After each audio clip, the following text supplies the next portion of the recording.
Terima kasih Anda masih bersama kami di Apa Kabar Indonesia Malam. Kita lanjutkan dialog saya ke Mas Uki. Mas Uki, sudah berjalan sepekan, tadi juga sudah dilakukan evaluasi. Tapi pertanyaan selanjutnya, ada beberapa provinsi yang hingga saat ini belum melakukan program andalan pemerintah ini. Lantas bagaimana dengan kesediaannya dan kapan akan juga merasakan makan bergizi gratis ini, Mas Uki? Ya, jadi pertama-tama harus saya tekankan dan saya sekali lagi mewakili pemerintah untuk masyarakat harap maklum.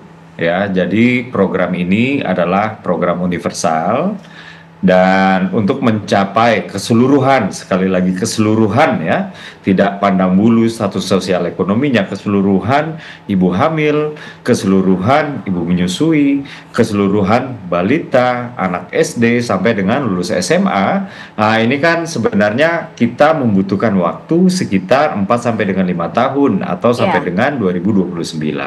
Nah, untuk memulai ini tentu saja kami di pemerintahan ini memaklumi sekali bahwa ketika ada yang sudah memulai, yang belum dimulai ini katakanlah dalam tanda kutip kok kami nggak dapat atau ya bisa dibilang jealous. Tapi ini bukan jealous yang salah ya. Ini jelas yang sangat kami maklumin. Nah, apa yang kami alami sekarang di pemerintah adalah kami memiliki keterbatasan anggaran, keterbatasan kesiapan infrastruktur, keterbatasan kesiapan kelengkapan instrumen pendukung dan juga keterbatasan sumber daya manusia.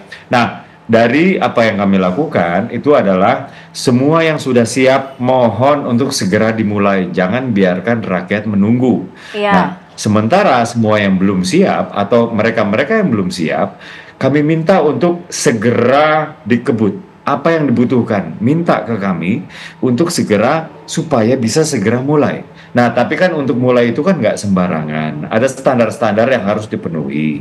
Standar kecukupan gizi, sepertiga AKG atau yang kami sebut angka kecukupan gizi ya. Lalu juga standar higienitas, lalu juga tata kelola limbah yang berkelanjutan. Nah, 3 ini terpenuhi, maka siap kick off. Kurang lebih seperti itu ya. Nah, kalau misalnya ada daerah-daerah yang belum, mohon sabar, karena kita akan mengebut ya, bukan akan, kita sedang mengebut. Jadi di tahun 2025 ini ya, sampai dengan tahap 1 ini berakhir, yaitu sekitar bulan Maret awal ya, itu harusnya sudah ada 3 juta penerima manfaat. By the time 2025 ini berakhir, seharusnya sudah ada sekitar 17 sampai dengan 20 juta penerima manfaat. Nah, nanti ini 2029 berakhir, yaitu di akhir pemerintahan Presiden Prabowo, itu sudah ada 82,9 juta atau ya 83 juta kurang sedikit lah ya, penerima manfaat itu sudah menerima makan bergizi gratis. Jadi dengan segala keterbatasannya, pemerintah ini selalu berupaya untuk mewujudkan program makan bergizi gratis ini, dan program ini didesain untuk semuanya tercukupi dalam 5 tahun, sehingga di tahun pertama bagi yang belum kebagian mohon sabar dulu, akan segera kebagian. Demikian Mbak Sira. Kita juga memang mengapresiasi ya dari Mas Harto tadi bilang kan sudah dimulai, ini merupakan langkah yang baik, tinggal pengawasannya aja ya, agar keberlangsungan itu juga benar-benar terjaga ya. Paling tidak kan kalau penerima manfaat makan bergizi gratis ini dirasakan paling cepat kurun waktunya berapa lama kalau menurut Mas Harto? Ya, saya kira karena ini adalah urusannya dengan gizi manusia dan pengembangan manusia ya, saya kira pembangunan manusia, saya kira memang tidak tidak bisa diukur dalam waktu yang singkat. Saya kira 10 tahun itu baru akan tampak hasil dari apa yang sekarang ini kita mulai ini. Jadi anak-anak ini nanti sudah mulai besar, tumbuh kuat dengan gizi seimbang yang baik, dan itu terjaga terus, saya kira akan tampak dalam jangka waktu yang cukup lama, beda dengan yang lain ya. Yang paling cepat adalah 10 tahun ya? 10 tahun kira-kira, jadi memang ini satu effort jangka panjang, dan saya kira kita semua juga harus terus mendukung agar seluruh masyarakat, anak-anak kita akan mendapatkan gizi yang seimbang yang lebih baik. Nah, dengan begitu maka kita bisa melakukan banyak hal. Karena dengan gizi yang seimbang ini akan menjadi lebih pintar, akan menjadi lebih sehat, tentu nantinya kalau sudah besar akan menjadi lebih produktif, dan tentu ini juga akan membangun, memperkuat kelas menengah kita ke depan. Karena tanpa itu ya kita akan kelewat lagi, saya kira. Harusnya program ini keberlangsungannya terus-menerus ya?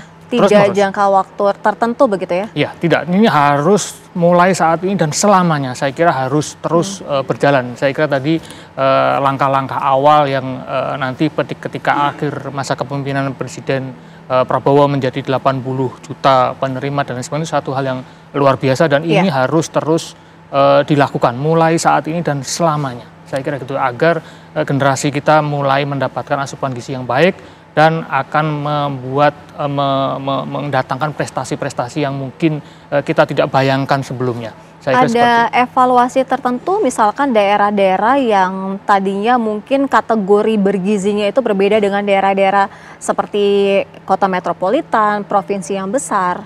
Ya, tentu saya kira harus ada pembedaan klaster-klaster seperti itu ya, karena walaupun ada basic minimumnya ya, saya kira tadi beberapa untuk mengakomodir lokal ya, sesuai dengan bahan pangan lokal dan lain sebagainya, saya kira juga harus perlu kita tingkatkan.